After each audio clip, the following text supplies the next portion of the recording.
तो भाई लोग इस हफ्ते कई सारी मार्वल न्यूज और अपडेट हैं और इनमें से सबसे ज्यादा खुश करने वाली अपडेट ये है कि फाइनली कैंग द कॉन्करर वापस आ रहा है। जी हाँ, आप लोगों ने बिल्कुल सही सुना। मार्वल ने ऑफिशियली कंफर्म कर दिया है कि अगले महीने तक हमें कैंग के रिकास्ट के बारे में पता चल जाएगा। साथ ही अवेंजर्स 5 से रिलेटेड जितनी भी न्यूज हैं उनको भी कंफर्म कर दिया जाएगा। लेकिन उससे पहले अभी जो हमारे सामने है उन पर भी एक नजर डाल लेते हैं। तो अवेंजर 5 के बारे में ये बताया जा रहा है कि ये मूवी मोस्टली ग्राउंडेड होगी, मतलब इस मूवी में होने वाले इवेंट को अर्थ पर ही दिखाया जाएगा और स्पेस और कॉस्मोस को ज्यादा एक्सप्लोर नहीं करेंगे। साथ ही इसमें मल्टीवर्सल चीजों को भी जोड़ा जाएगा। इसके अलावा अवेंजर 5 की शूटिंग अगली साल जनवरी से शुरू हो जाएगी और शूटिंग की लोकेशन है लंदन। तो भाई लोग जश्न का माहौल बन चुका है और कैंग भाई साहब पधारने वाले हैं और इसी खुशी पर मैं कैंग द कॉन्करर की एक सीरीज शुरू करने वाला हूँ जहाँ हम कैंग के उन मुद्दों पर बात करेंगे जो अब तक आपसे छुपे हुए हैं। इन सब के अलावा और भी छोटे बड़े अपडेट्स हैं जिसके बारे में हम आगे की वीडियो में बात करेंगे और इन अपडेट्स के अलावा थ्योरीज को भी डिस्कस किया जाएगा, तो इसलिए आखिरी तक बने रहना। और हाँ, अगर आप इस चैनल पे नए आए हो तो प्लीज चैनल को सब्सक्राइब कर देना, साथ ही वीडियो को लाइक भी कर देना। फिलहाल मैं हूँ C53 से वॉचर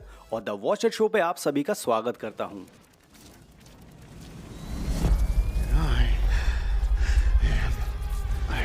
तो सबसे पहले बात करते हैं हमारे जी स्पोर्ट कैंग द कॉन्करर की, लेकिन उससे पहले समझ लेते हैं कि कैंग के साथ ये सब हुआ क्यों। तो ही रूमेंस और कैंग द कॉन्करर के कैरेक्टर को प्ले करने वाले actor Jonathan Majors multiversal saga के मेन विलन होने वाले थे। शुरुआत हुई लोकी सीजन 1 से, जहां हमने कैंग के एक वेरिएंट ही रूमेंस को देखा और ये शुरुआत काफी अच्छी थी। इसके बाद आई एंटमैन क्वांटमेनिया और इस मूवी से कैंग द कॉन्करर का सत्यानाश होना शुरू हो गया। इस मूवी में कैंग की स्टोरी लाइन को अच्छे से नहीं दिखाया, बुरी तरह से कैंग की पावर को रेडकॉन किया गया और मूवी रिलीज हुई तो काफी हेट झेलना पड़ा MCU को। इसके बाद जोनाथन मेजर एक क्लासिक मर्द बने और कोर्ट कचहरी के चक्कर में मार्वल ने जोनाथन मेजर को कैंग द कॉन्करर के रोल से हटा दिया। साथ ही अवेंजर द कैंग डायनेस्टी के नाम को भी चेंज कर दिया और अब वो अवेंजर 5 है। इसके अलावा मार्वल ने हमें ये भी रीजन दिया गया कि एंटमैन क्वांटमेनिया में जोनाथन मेजर की एक्टिंग बहुत बेकार थी और फैंस ने कैंग को पसंद नहीं किया है और इसीलिए वो कैंग पर आगे काम नहीं करना चाहते। और इसी टाइम हमारे सामने एक और र्यूमर सामने आया था कि मार्वल कैंग की जगह डॉक्टर डूम को इंट्रोड्यूस करने वाला है और डॉक्टर डूम ही अवेंजर 5 और अवेंजर 6 का मेन विलन रहेगा।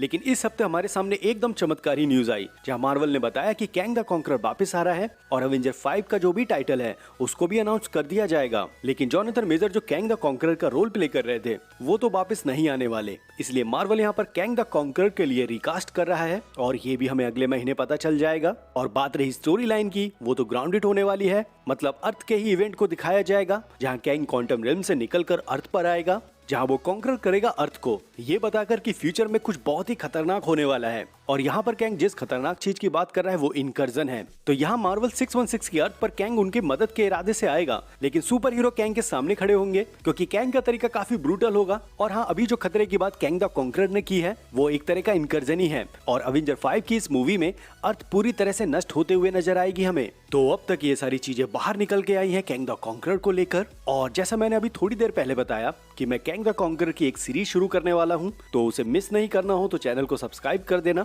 इसके बाद अगली अपडेट है विजन क्विस्ट सीरीज से, जहां मार्वल ने कंफर्म किया है कि ये सीरीज हमें 2026 में देखने को मिल जाएगी। इस सीरीज की कहानी हमें वांडा विजन के एंड से दिखाई जाएगी, जहां हमने व्हाइट विजन को ओरिजिनल विजन के साथ लड़ते हुए देखा था और आखिरी में सफेदा को जब इसकी सारी मेमोरी मिल जाती है तब ये उड़ता तीर बनकर किसके घुसेगा, इसके बारे में हमें 2026 में आने वाली विजन क्विस्ट के सीरीज में पता चलेगा। साथ ही कैंग, डॉक्टर डूम और मल्टीवर्सल चीजें जुड़ गई हैं MCU में। अब इसके कारण कई सारी पॉसिबिलिटीज भी खुल जाती है और साथ ही आती है कुछ थ्योरीज भी। इसलिए मैं आपके साथ विजन को लेकर एक छोटी सी थ्योरी डिस्कस करना चाहूंगा। तो कॉमिक्स में विजन का 2 जगह बहुत बड़ा रोल रहा है। पहला, अवेंजर्स को कैंग के पास में लाने में, दूसरा यंग अवेंजर्स बनाने में। सबसे पहले कैंग और विजन के कनेक्शन को समझ लेते हैं। तो कॉमिक्स में अचानक से व्हाइट विजन गायब हो गया था, जैसे अभी MCU में हो गया है, और जब कैप्टन अमेरिका ने विजन को ढूंढा तब पता चला कि विजन को आखिरी बार टाइमली सिटी में देखा गया है और ये जो टाइमली सिटी है ये विक्टर टाइमली की है। और कॉमिक्स में विक्टर टाइमली कैंग ही था जो अवेंजर से 21वीं शताब्दी में हार गया था और टाइम में पीछे आकर छुपकर विस्कॉन्सिन सिटी में रह रहा था। यहाँ पास्ट में कैंग ने एक बेहतरीन चाल चली, जितने भी अटैक जो फ्यूचर में होने वाले थे उन सब की नींव इसने यहीं से रख दी, चाहे वो रोबोटिक्स हो, कंप्यूटर हो, साइबरनॉटिक चीजें या किसी तरह का कोई भी अटैक। इन सब में टाइमली के गैजेट और इक्विपमेंट्स ही शामिल थे और ऐसे ही जो विजन की बॉडी को बनाया गया था उसमें भी टाइमली इंडस्ट्री के हार्डवेयर लगे हुए थे और इसी चीज की वजह से कैंग ने विजन को कंट्रोल कर लिया था और अपना एक जासूस बना दिया था जो अवेंजर्स के साथ रहता था। मतलब समझ रहे हो यहाँ पर क्या हुआ है? पहली बार जब कैंग अवेंजर से हारा तब वहाँ पर विजन भी मौजूद था। कैंग को समझ में आ गया क्या करना है। वो पास्ट में गया विस्कॉन्सिन सिटी में, कई सारे प्लान्स बनाए अवेंजर्स को हराने के लिए। सबसे पहला यही था कि फ्यूचर की जितनी भी टेक्नोलॉजी होगी उन सबको कैंग इजिली एक्सेस कर पाए। इसलिए उसने इस अर्थ पर कई तरह के टैग दिए, जिनमें से ये भी शामिल था कि जब विजन को बनाया जाएगा और जो उसको हार्डवेयर की जरूरत पड़ेगी वो टाइमली इंडस्ट्री से बने हो। और फ्यूचर में यही हुआ। विजन इजिली कैंग के कंट्रोल में आ गया और इस विजन की वजह से कैंग ने लगातार अवेंजर्स पे नजर रखी। इसके अलावा एक और कांड हुआ है कॉमिक्स में और उससे आप जल्दी रूबरू होंगे अवेंजर 5 में। तो कॉमिक्स में मार्वल मल्टीवर्स बना है सिर्फ वांडा की वजह से और इसके बारे में इमोर्टस जानता था कि वांडा एक ऐसी नेक्सस बीइंग है जिसकी वजह से मल्टीवर्स ओपन होगा और न जाने कितने तरह के कैंग के वेरिएंट्स का आमना सामना एक दूसरे से होगा। और इमोर्टस अपने वेरिएंट्स को मारने के लिए वांडा की कहानी को रीराइट करता है। वो वांडा की जिंदगी में विजन को लेके आता है ताकि वांडा और विजन के बीच में प्यार हो और ऐसा ही एमसीयू में हुआ है जो हम देखते हुए आ रहे हैं। और यहाँ पर वांडा और विजन को मिलाने का मतलब सिर्फ एक ही था कि वांडा के कैसे भी बच्चे ना हो। इसलिए इमोर्टस ने वांडा के साथ एक एंड्रॉइड को जोड़ा। लेकिन हमने वांडा विजन सीरीज में देखा कि वांडा अपने बच्चों के साथ हैक्स में है और इसी हैक्स का मेंशन अभी लोकी सीजन 2 में भी किया है। तो ये जो इवेंट हुआ है वांडा विजन का, यही पहला एमसीयू का ऐसा इवेंट है जिसके बारे में इमोर्टस ने कॉमिक्स में बताया है कि इस इवेंट से मार्वल यूनिवर्स में एक मल्टीवर्स ओपन होगा। तो भाई लोग ये रहा है विजन के साथ कैंग का कनेक्शन। और अगर विजन क्विस्ट में ये सारी चीजें सामने आती हैं तो इस सीरीज की स्टोरी लाइन कुछ अलग लेवल की होगी। इसके अलावा मैंने विजन के यंग एवेंजर्स का भी कनेक्शन बताया था। तो जब कैंग द कॉन्करर अर्थ 616 के फ्यूचर में जाके गिरता है तब कैंग वहां पर अपने आप के यंग सेल्फ से मिलता है। मतलब वो अपने बच्चे वाले रूप से मिलता है जिसकी उम्र लगभग 14 या 15 साल होती है। कैंग अपने यंगर सेल्फ से कहता है कि तुम कैंग बनो और तुम दुनिया को जीतो। शुरुआत में उसका यंगर सेल्फ कैंग की बातों में आता है, लेकिन धीरे धीरे इसको ये पता चल जाता है कि ये कैंग द कॉन्करर इविल है। इसलिए वो कैंग का सूट चुराकर उस टाइम से भागता है और गिरता है 21वीं शताब्दी में। और जहाँ ये यंग कैंग द कॉन्करर गिरता है वो होती है स्टार्क इंडस्ट्री का एक गोदाम जहाँ पर विजन की डिसमेंटल बॉडी पड़ी रहती है। और अभी एमसीयू में विजन की डिसमेंटल बॉडी भी स्टैब्लिश है। तो जब कैंग का यंगर सेल्फ विजन की डिसमेंटल बॉडी के सामने पड़ता है तब वो विजन के कुछ सॉफ्टवेयर को डाउनलोड करता है जहाँ उसको टोनी स्टार्क के यंग अवेंजर प्रोटोकॉल के बारे में पता चलता है। और यहाँ पहली बार यंग अवेंजर्स की टीम बनती है और मार्वल ने कंफर्म कर दिया है कि हमें फ्यूचर में यंग अवेंजर्स मूवी भी दिखाई जाएगी। तो तुम लोग सोच लो कि क्या क्या पक रहा है। फिलहाल 2026 में हमें विजन क्विस्ट देखने को मिलेगी और अगर इन दोनों स्टोरी लाइन को इस सीरीज के साथ जोड़ के दिखाया जाए तो भाई इस सीरीज में मजा तो आएगा। इसके बाद अगली अपडेट है स्पाइडरमैन 4 से। तो मैंने लगभग 15 दिन पहले स्पाइडरमैन 4 से एक अपडेट वाली फुल वीडियो बनाई थी जहां मैंने कई सारे रूमर्स को एक्सप्लेन किया था। तो अब वही सारी चीजें कंफर्म होकर हमारे सामने आई हैं, जहां ये बताया जा रहा है कि स्पाइडरमैन 4 में वेनम का एक बहुत बड़ा रोल होने वाला है और ये वेनम वही है जिसको हमने नो वे होम के लास्ट में देखा था। साथ ही इस मूवी की शूटिंग इसी सितंबर से शुरू हो जाएगी और बताया जा रहा है कि ये मूवी हमें अगली साल के लास्ट में थिएटर में देखने को मिलेगी। इस अपडेट को मैंने पहले भी कवर किया है एक रूमर के हिसाब से, लेकिन अब रूमर जो कंफर्म हो गए हैं तो मैं इस पर एक फुल पावर डिटेल्स वीडियो बनाने वाला हूँ।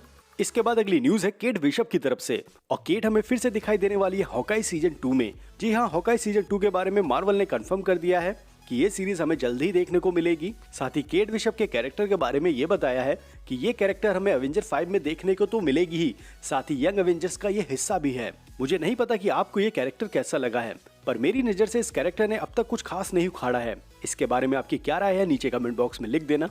इसके बाद जो हमारा उल्टी बाल्टी नोवा है उससे ये अपडेट है कि मार्वल नोवा की सीरीज को हमसे इंट्रोड्यूस करने वाला है कि शूटिंग 2025 में शुरू हो जाएगी। और इसकी स्टोरी लाइन में ये बताया जा रहा है कि नोवा के ओरिजिन को जेंडार में दिखाया जाएगा और ये जेंडर तब का होगा जब थैनोस ने उसे तबाह नहीं किया था। और शायद हमें इस सीरीज में थैनोस ने जो जेंडार को खत्म किया था उसकी कुछ फुटेज देखने को मिले। इसके बाद कुछ दिनों पहले अपफ्रंट हुआ था डिज्नी से, जहां मार्वल ने ये अनाउंस किया है कि वो 3 डिवीजन में बट रहा है। पहला है मार्वल स्टूडियोज जहां हमें मार्वल की सारी मूवीज को दिखाया जाएगा।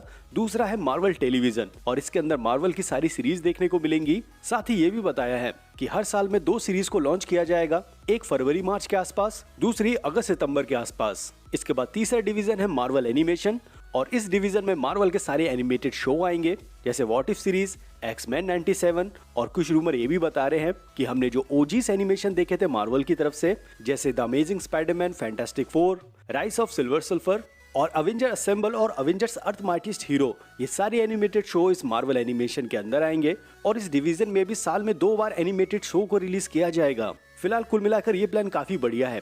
हर साल हमें 2 सीरीज देखने को मिलेगी जो मार्वल टेलीविजन के अंदर आएंगी और 2 एनिमेटेड शो देखने को मिलेंगे जो मार्वल एनिमेशन के अंदर आएंगे। और बात रही मूवीज की, वो तो हमें मार्वल स्टूडियोज में देखने को तो मिलती रहेंगी।